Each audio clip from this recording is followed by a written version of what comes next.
People in this country don't talk about death. If when I would talk about it sometimes with people, they would go, oh, be optimistic. You know, don't talk that way. You're going to be fine. And you really need to look at it. And this is the perfect way to do it.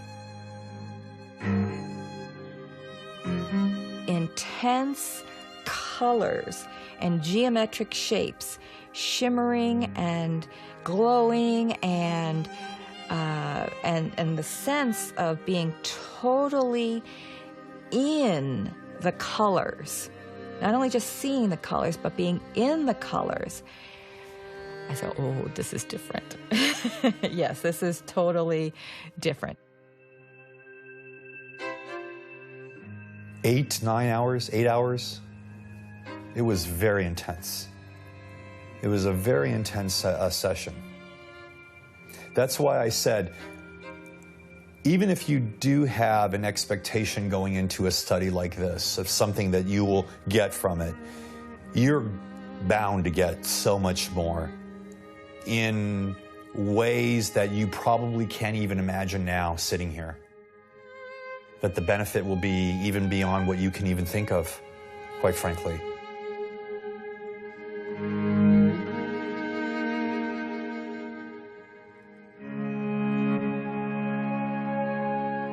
In 1943, chemist Albert Hofmann was developing medicines to aid blood circulation using lysergic acid derivatives. His research would lead to the discovery of LSD and the isolation of other psychoactive compounds, including psilocybin.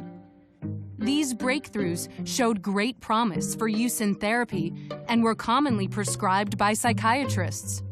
However, the medicines would later be caught in the dragnet of 60s drug prohibition. In 1968, domestic scientific research into the use of these unique psychoactive compounds would be dealt a harsh blow. The U.S. Congress established a classification system that would define certain drugs as Schedule I, or having no medicinal value and high addiction potential. LSD, psilocybin, and other medicinal compounds were unfairly grouped in this category despite evidence that they were non-addictive and part of legitimate psychotherapy research. There was a decade there of very exciting, promising research. Then funding dried up, and the research became more and more controversial, mainly because of the abuse or misuse of the drugs, and it became kind of a political football. We were in a state-funded facility, and there were more and more problems to deal with in the effort to just do good science. And so the staff got smaller and smaller until it was me and 2 secretaries, and then it became 2 secretaries. There was so much anxiety about the impact psychedelics might have on culture, on young people in the late 1960s, early 70s, that this really wasn't a well-thought-through process. It was a knee-jerk reaction, fear-based reaction to just make these drugs as restrictive and unavailable as possible. It was a very challenging context at that time for researchers to continue the exciting work they were doing. These compounds were deemed of no value for no medical value and with a high likelihood of abuse. So they were essentially put in a deep freeze for many years. In the 1990s, the freeze began to thaw as the National Institute on Drug Abuse and the FDA approved new research with psychedelics. With more modern methods of analysis and sophisticated technology available, scientists had the tools necessary to make great strides in the study of these substances' effects on the brain. But funding was not available at a corporate or governmental level. The Hefter Research Institute was formed to consolidate and support ongoing research despite the lack of adequate funding. The Hefter was founded in 1993. Dave Nichols was the president and the one who brought a group of researchers together. The Hefter Institute really is devoted to helping to facilitate the development of protocols of psychedelics within academic medical institutions. With psilocybin, it's in the public domain. A pharmaceutical company cannot get a patent on psilocybin, so there's not a lot of incentive for them to invest in it or make money on it. So currently, the research with psilocybin has to be funded by private individuals. The Hefter Institute wants to make psilocybin a prescription medicine that can help human beings that are going through considerable anxiety and angst regarding their death. I had a serious life-threatening cancer myself about 15 years ago, so I'm well aware of the trauma of facing one's demise. I was given about 3 months to live. I had to go through chemotherapy, so I understand the great importance of the work that the Hefter Research Institute is doing with cancer patients to mitigate their suffering.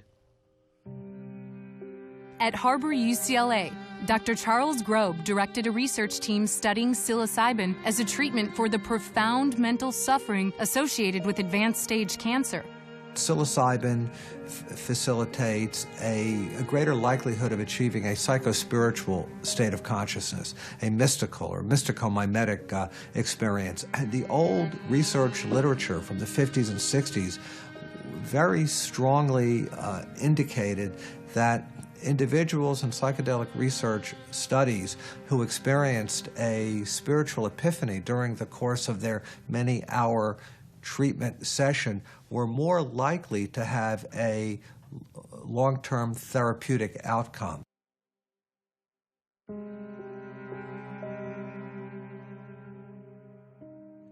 Once you have an illness diagnosed that's terminal, it really changes your viewpoint.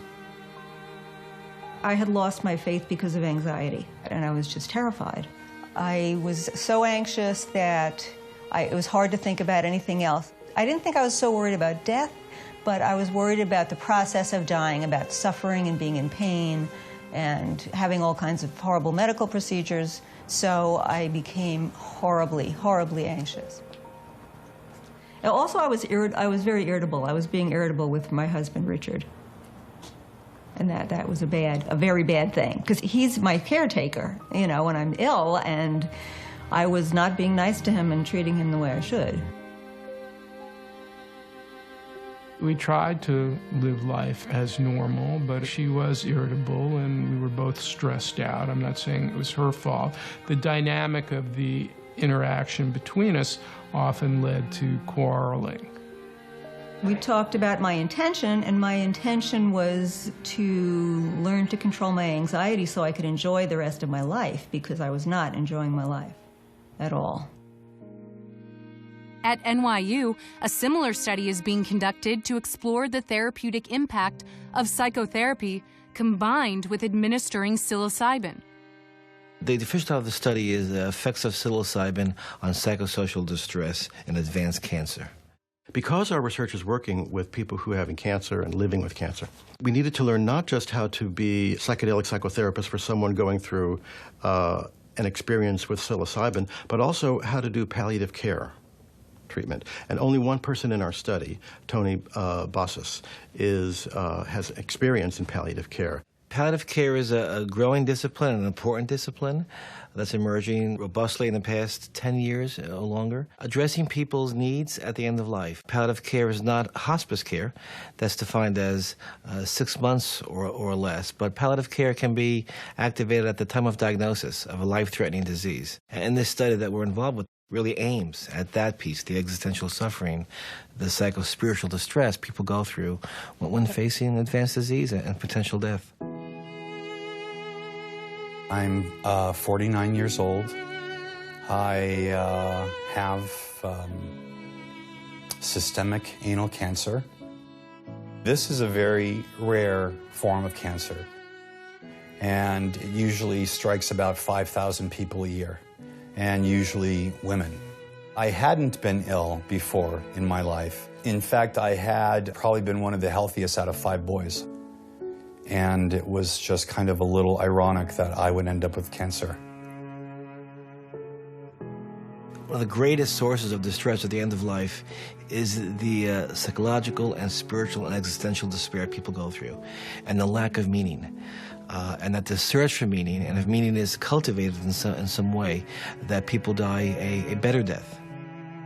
What the subjects are looking for is a transformation of the experience of facing death and having a terminal illness or having a cancer diagnosis. They hope, and what we suggest to them might happen, is an improvement in their tolerance for pain, an improvement in their ability to think about these really terrifying, deep existential questions of meaning, loss, despair, hope, regret, guilt, transcendence, life after death. These topics that are so difficult to talk about and that are often avoided or medicalized and seen as pain problems, physical pain problems needing additional medication, as opposed to these most profound questions of life and death and existence itself, which need not to be medicated but to be understood and talked about, and for someone to be able to tolerate the level of intensity of engagement that asking those questions, really requires. I'm a very independent person. I did come to a time in my life where I realized I was going to need so much more. And I actively started seeking out therapy probably in my mid-30s. That was the type of emotional support that I felt worked for me the best. One thing that terminally ill patients realize at some point, may not be 6 months down the road, it may not be initially, but you finally at some point realize you don't have time on your hands.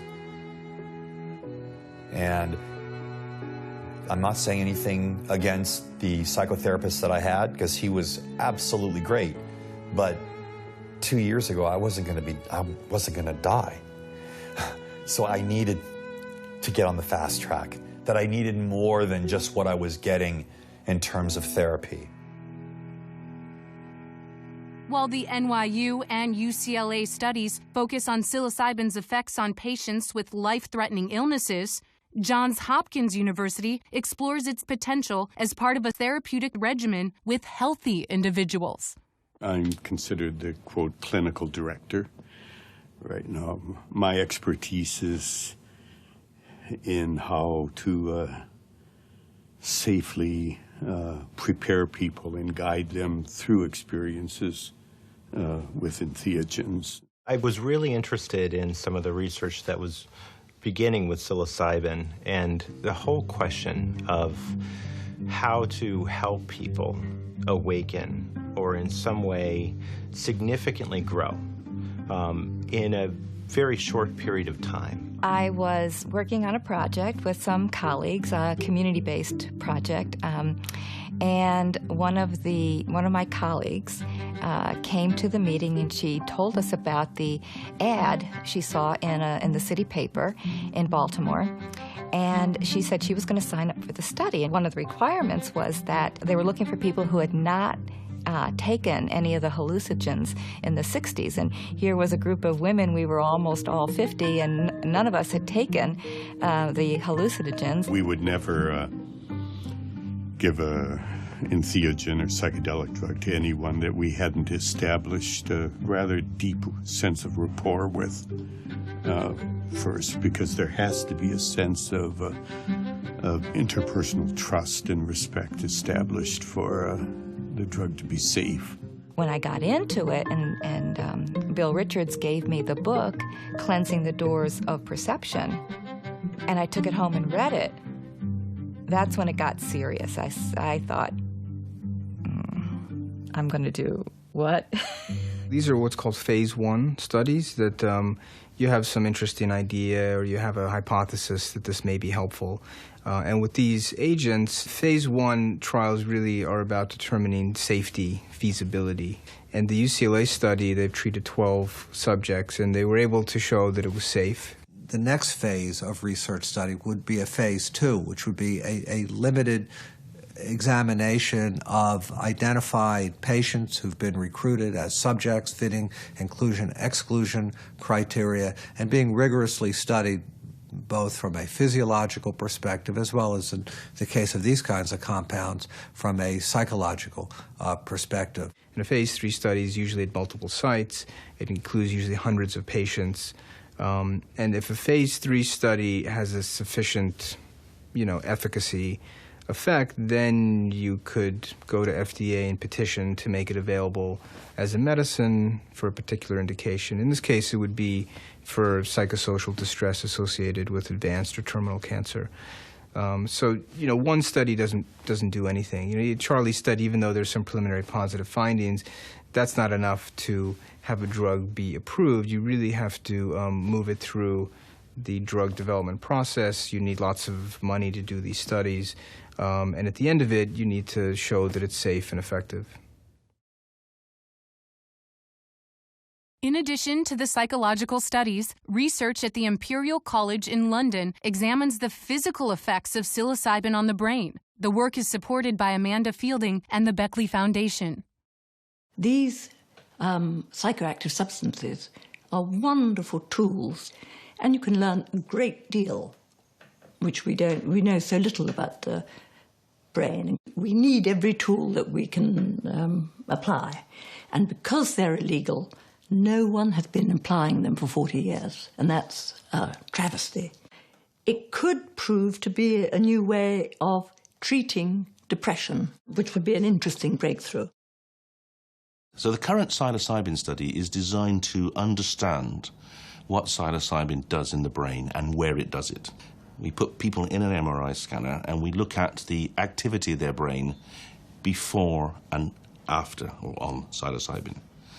And at the same time, we also get ratings of how they feel, how they perceive the experience, perceptual changes, mood changes, other sorts of insights that they might have into their behavior. And we're also beginning to ask questions about the way in which they can retrieve memories and the kind of memories they retrieve when they're under the influence. And then the plan is to correlate the changes in brain function with the subjective changes.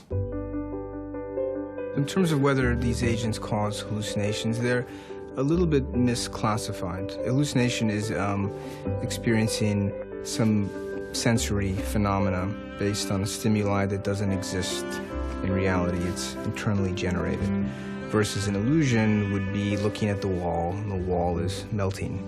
That would be an illusion, and these drugs tend to cause more illusions than frank hallucinations. They alter how we perceive real stimuli. All of the classical psychedelics, LSD, psilocybin, mescaline, the thing they have in common is they activate serotonin 2A receptors. So all mammalian species have serotonin 2 receptors in their brain. In this part of the brain, in the prefrontal cortex, there is a high density or high expression level of serotonin 2A receptors. In fact, it's one of the most ancient neurotransmitters that exists. So if you look evolutionarily, it came into being likely before dopamine and many other neurotransmitters did.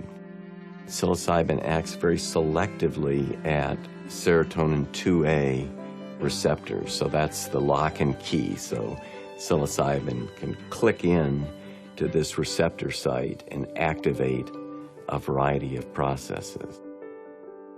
If you're using a drug like psilocybin to change the way people deal with something unpleasant happening to them, like depression, like terminal illness, it raises the question of what the drug actually does. Does the drug produce some kind of temporary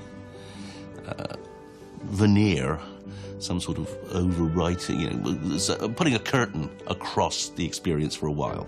Or does it actually produce something more profound than that? Does it actually change the way in which you as an individual deal with the trauma? There's a central part of the cortex, the higher part of the brain, the cerebral cortex, which coordinates mood. That's the key orchestrator of negative mood and depression. And what we found was that psilocybin turns that off. And this is remarkable because psilocybin does in 30 seconds what antidepressants take 3 to 4 weeks to do. This is, in many ways, a psychotherapy plus drug study. It's not you come in, you get the drug does whatever, and then you're on your way and you're fine. It really, the experience has to be embedded in a kind of psychotherapeutic matrix or milieu. So each subject is assigned a therapy dyad, a man and a woman, and they do a lot of preparatory psychotherapy. We sort of go back to the very beginning. We get their life story and talk about major significant events in their lives, relationships, accomplishments, disappointments, life before cancer diagnosis. And we try to cull from that in the therapy, what were difficult things that you encountered, and how did you get through them, and what kinds of things helped? Part of the goal of the preparatory sessions is for the therapists to get to know the patient and to come to understand what his or her own unique existential issues are around dying. Some people have enormous guilt about what they did or didn't do with their children or with their spouse. Others have profound regret. Some people are very angry. Some people are terrified. Some people have a great deal of trouble reaching out and trusting others. Others, that comes very naturally, and having to go into this alone is what's hard for them.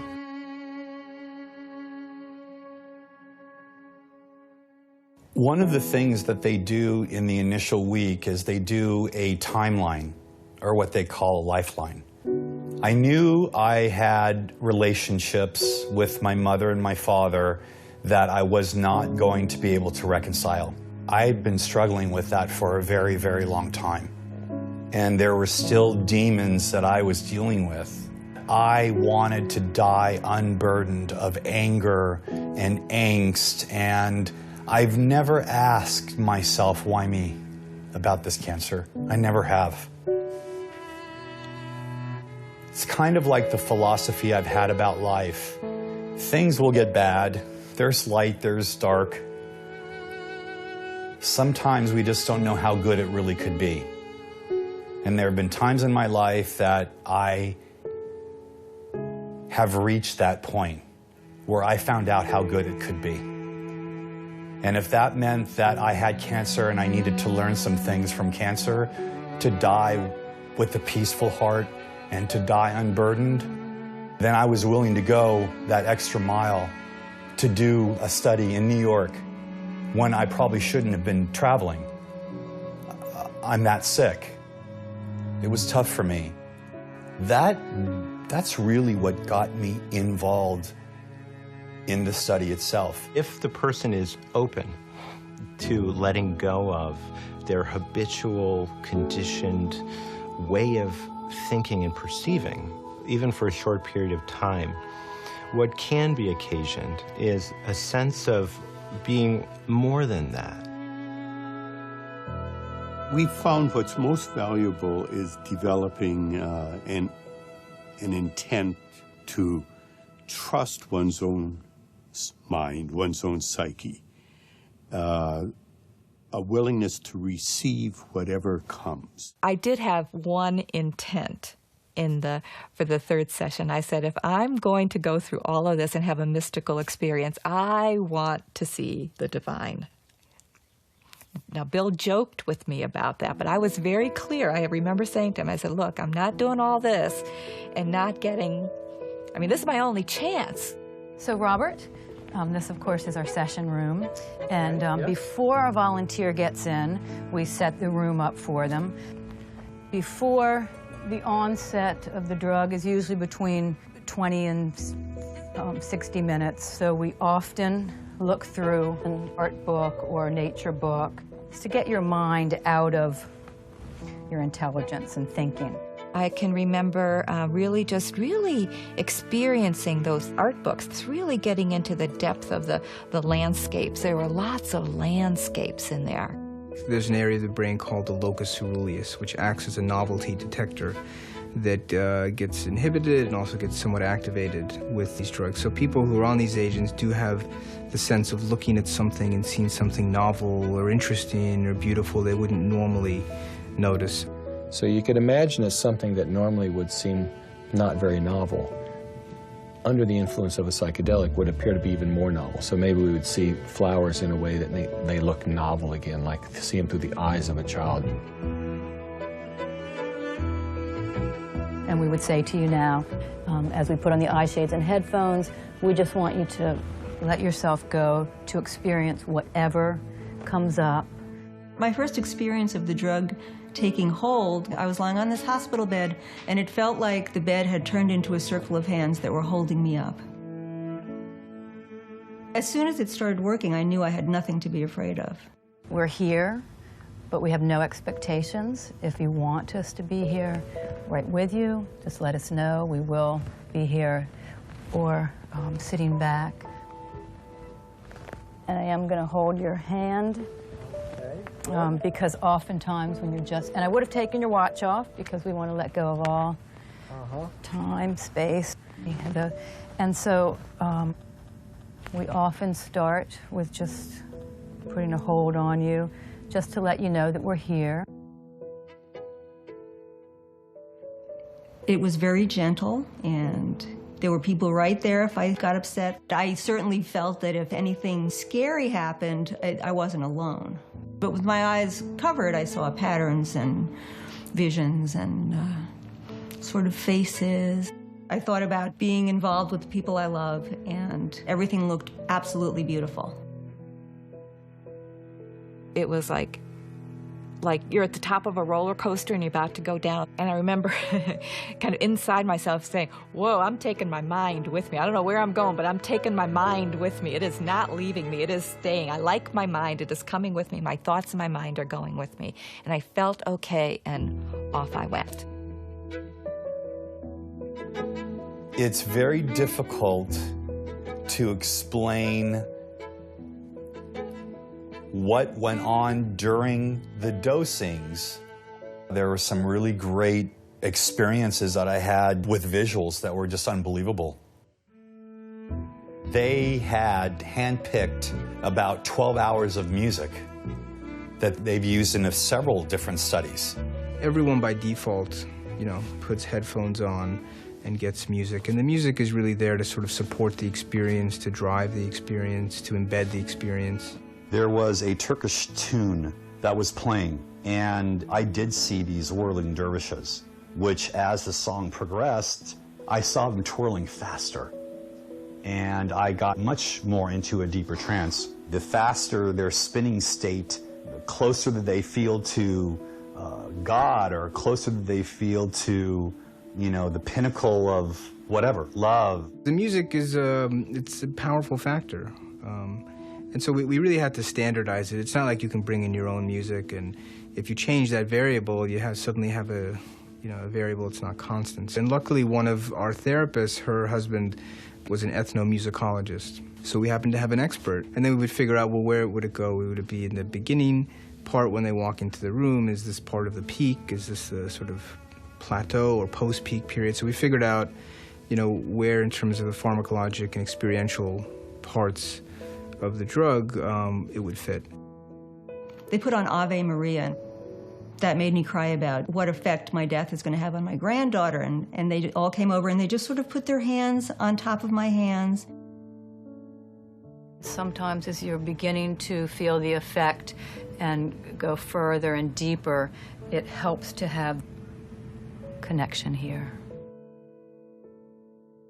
Throughout the session, there's different times if it seems like you're going through something, or if you want to share, or if a piece is over, just different times we check in.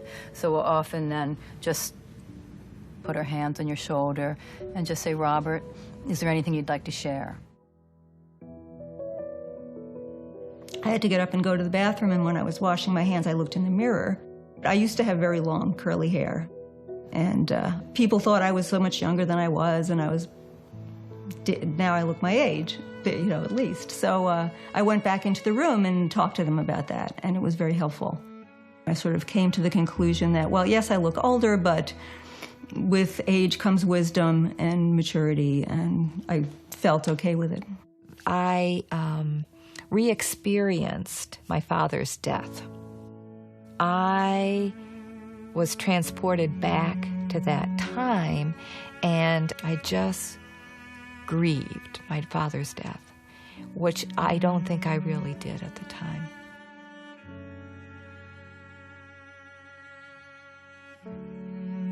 I was just a sobbing mess during this session, sobbing. And I experienced it as waterfalls. My body, I was a waterfall. It was just flowing. It was like my heart cracked. My heart cracked open. They're never left alone. There are two guides with them, giving them the space they need, but always present. Bill and Mary had prepared me in the event that I would see anything really frightening, like a monster.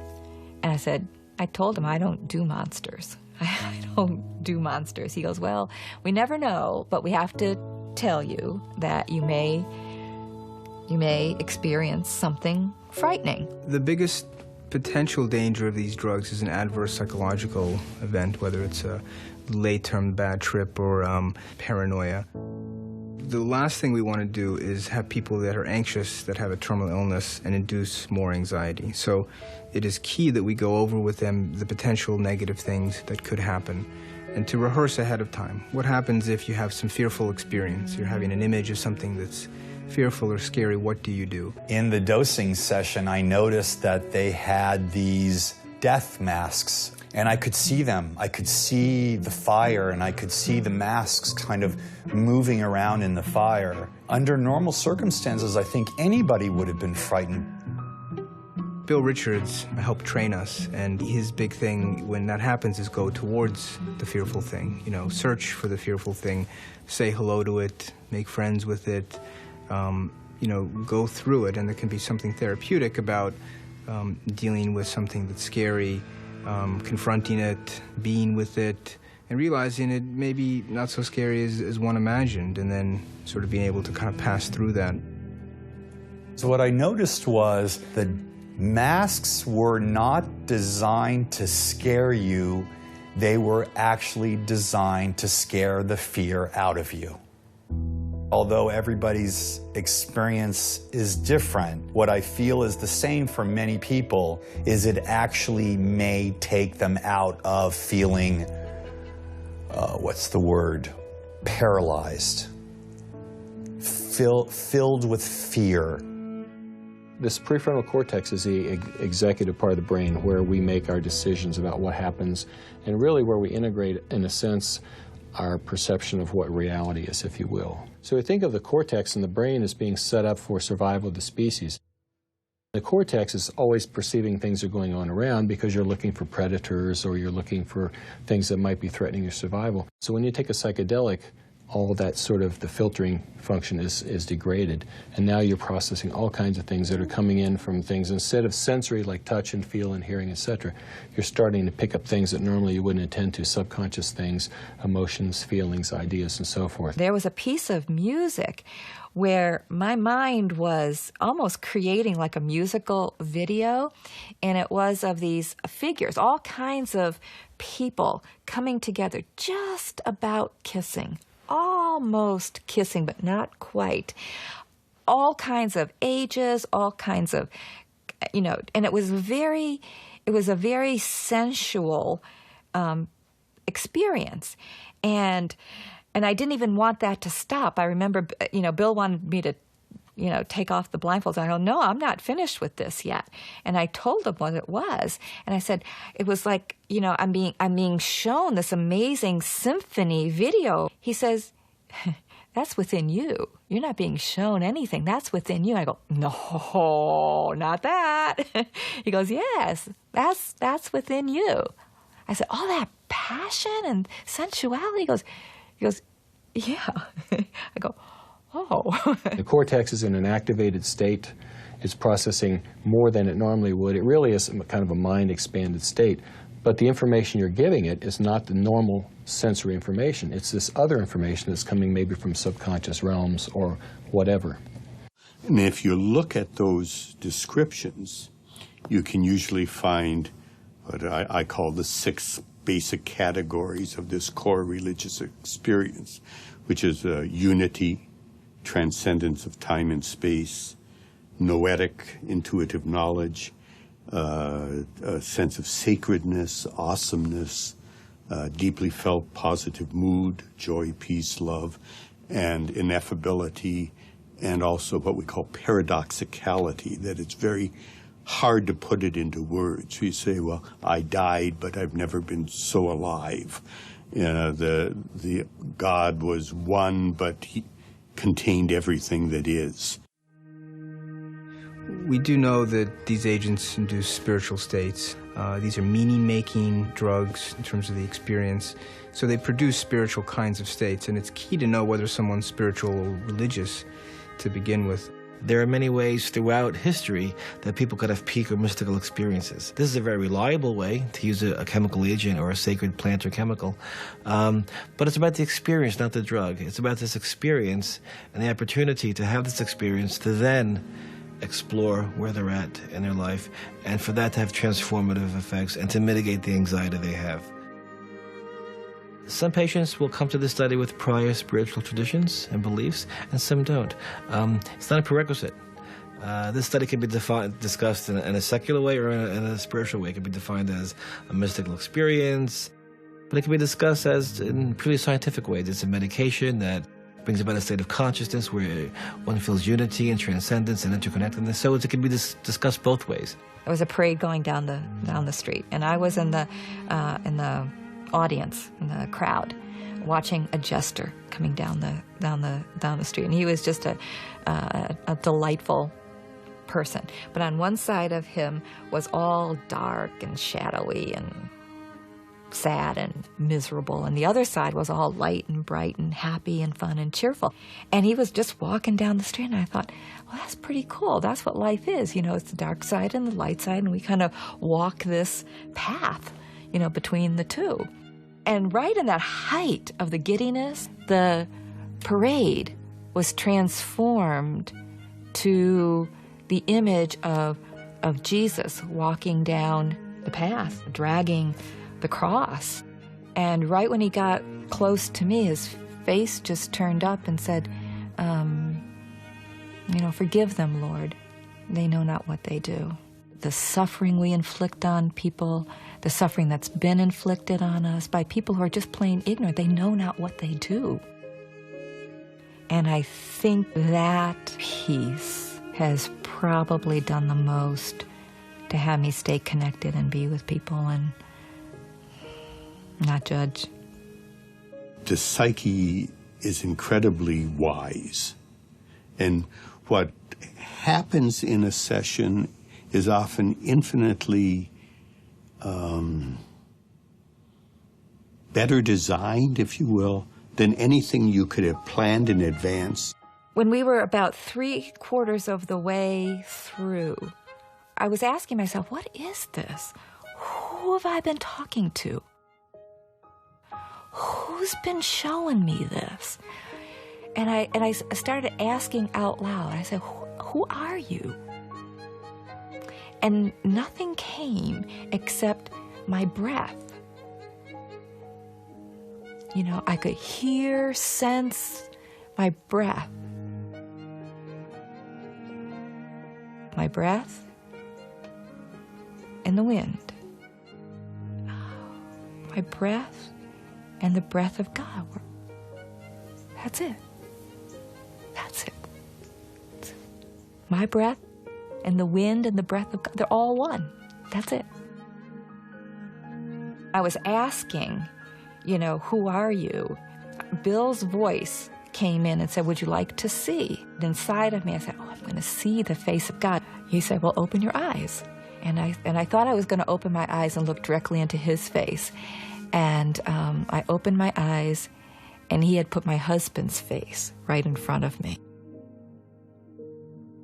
I gasped, I screamed, and I jumped and headed under the covers. I was in shock. I was in shock. And I remember just like heavy breathing, thinking, John? You know? And I don't know how long I was under there, under the covers, literally under the covers. And I told Bill, I said, I just have to be with this. Because it went so deep and such a shock. That it really shakes you to the very ground of your being and can be incredibly humbling, but also enlightening. I kept going deeper and deeper and deeper into that experience, almost like reviewing everything I knew about John. And I got to a place, I go, oh yeah, there it is. There it is. It's in him too. It's in him too. The issue that always comes up whenever I began any kind of one of these transformative experiences was my husband. Because one of my long-standing complaints was about, you know, all the typical complaints, you know, women have about men. How dumb he is, how insensitive he is. To have that experience where, you know, in him is that core of divinity. Experiencing John as the divine, that was probably a shift in how I experienced him. So then basically at the end of the day, you'll talk with, you know, you've talked with your guides throughout, but then we'll just kind of check in a little bit and relax and then see how you're doing. And then you have a set of questionnaires to do. And you may feel very emotional throughout the evening because of things that have happened and can continue to, you know, just rise up. And that's very normal, nothing to be concerned about. And we give you our card. You're welcome to call us anytime. And then we send you home with your rose and ask you to write a report. You do always come in the next day because we want to be meeting with you and see how you're doing. And the reason we ask you to write a report is not just for us, but really for you to capture what happened in your day before you talk about it with us. I felt that all I'd ever wanted to do ever was to be of service. And I experienced that. And it was the most delightful experience I probably have ever had. It wasn't during the session, it was in one of the integration sessions afterward. And I said, Bill, how do I stay in this? This is marvelous what I'm experiencing right now. How do I stay like this? And he told me, he said, you do whatever it takes for you to stay like this. If it means going swimming every day like you like to do, go swimming every day. If it means doing jewelry, making art, do that. Do whatever it takes for you to stay in this place. In a very practical, kind of measurable way, often patients will report an improvement in their relationship with family and friends, an improvement in their ability to tolerate pain, a greater efficacy of the pain medication that they take, a decreased need for tranquilizer medication in order to feel calm, an improved sense of initiative and motivation to do things. Many people feel like, I've only got 3 months to live, why bother? Like everything's over. And that you see transformed into, I have 3 months, I have every day, I have every minute. And each day and each minute are precious and can be filled with meaning and hope and love and connection. We have had more than a couple volunteers say that that session was better than my 10 or 20 years of therapy. That's why we want to be researching it, because it just seems like there can be so much therapeutic and spiritual value to this. This experience has cemented my beliefs about being part of a bigger picture. My God, I mean, I'm going to be in a great, wonderful place when I die. You know, great, wonderful place. Sort of like the point of realization that we're infinitely more than we think we are. And if we've had that experience, then the future changes. Our understanding of the past can change, and life itself. You have a new understanding of what you are, that there is something sacred, there is something profoundly meaningful about you. Some of these things sound really profound, and they are, but they're much deeper than that. They're much more profound than that, because putting words to them almost like cheapens the experience a bit. You know, I didn't know what to expect. And boy, did I get a lot of really great things out of it, although it took a lot of hard work, believe me. I'm much more focused on this moment right now.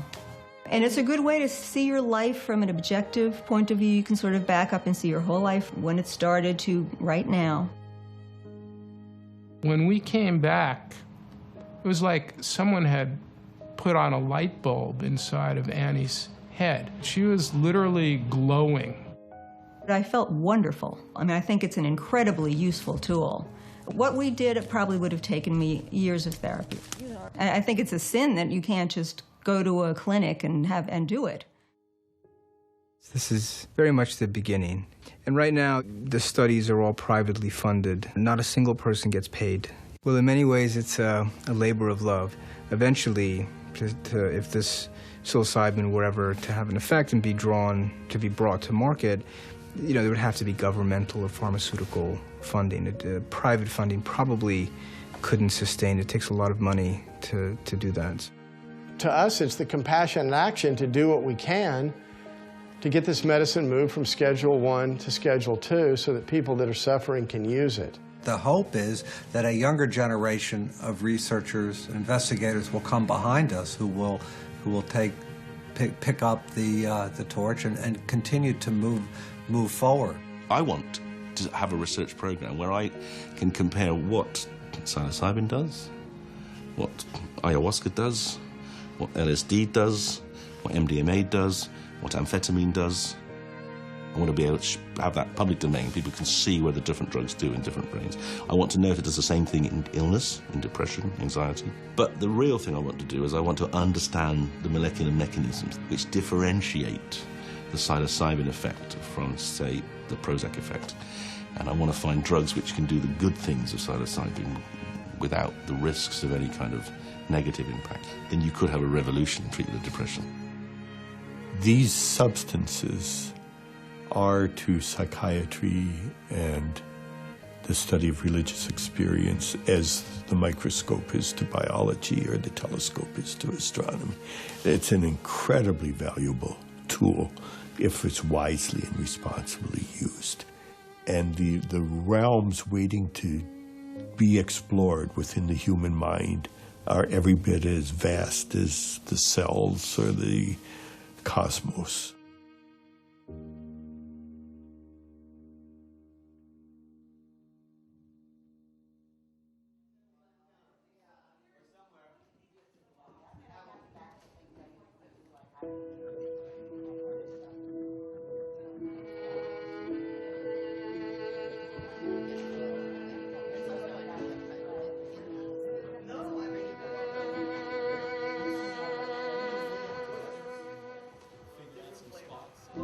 I'm pleased to let everyone know that my mom was at peace in every sense of the word when she passed.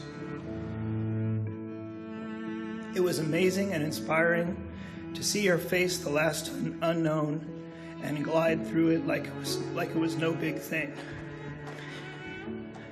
I'm very strongly in favor of them becoming legal.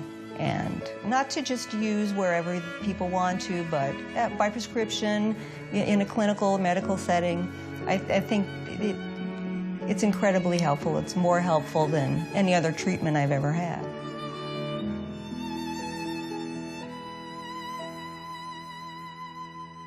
As much as painful as cancer is, and as tough as it is to get through a normal day,